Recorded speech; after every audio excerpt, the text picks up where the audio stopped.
चला मग आपण काय करूयात, वर्ग आणि वर्गमूळ समजून घेऊ. ठीक आहे, काय समजून घ्यायचंय, वर्ग आणि वर्गमूळ. चला वर्ग आणि वर्गमूळ एकदम सोपं आहे.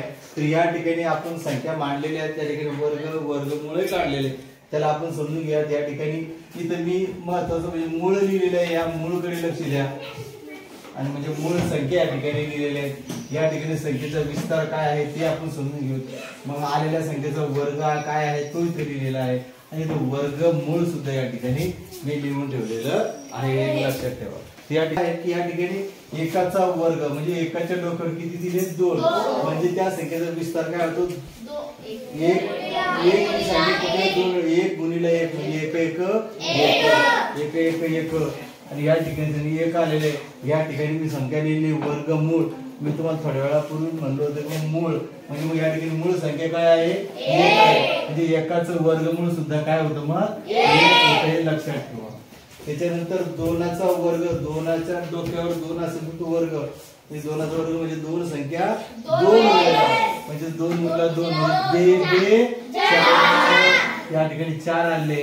आणि मग या ठिकाणी 4 आल्यानंतर या ठिकाणी वर्गमूळ, या मूळ या शब्दाकडे लक्ष दिलं, तिची जी काही मूळ संख्या आहे ती काय आहे, 2 ही संख्या आहे, म्हणून त्याचं 2 हे वर्गमूळ म्हणजे 4चा म्हणजे 2चा वर्ग 4 आणि 4चं वर्गमूळ 2 लक्षात ठेवा. तसंच 3च्या डोक्यावर 2 आहे म्हणजे 3 ही संख्या 2 वेळेस म्हणजे 3 गुणिले 3 3 9 या 9 आली. आणि 9चं वर्गमूळ किती, मग मूळ संख्या ही असेल. त्यानंतर 4च्या डोक्यावर 2 आहे म्हणजे 4 2 वेळेस 4 गुणिले 4 4 चौक 16चं वर्गमूळ 4. ओके. 5च्या डोक्यावर 2 म्हणजे 5 2 वेळेस म्हणजे 5 5 25 आला वर्ग आणि 25चं वर्गमूळ लक्षात ठेवा.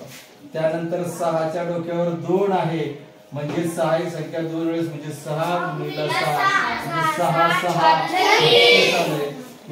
6चा वर्ग 36 आणि 36चं वर्गमूळ असं आहे. त्यानंतर 7च्या डोक्यावर 2 म्हणजे 7 गुणिले 7 7 7 49चं वर्गमूळ 7. ओके.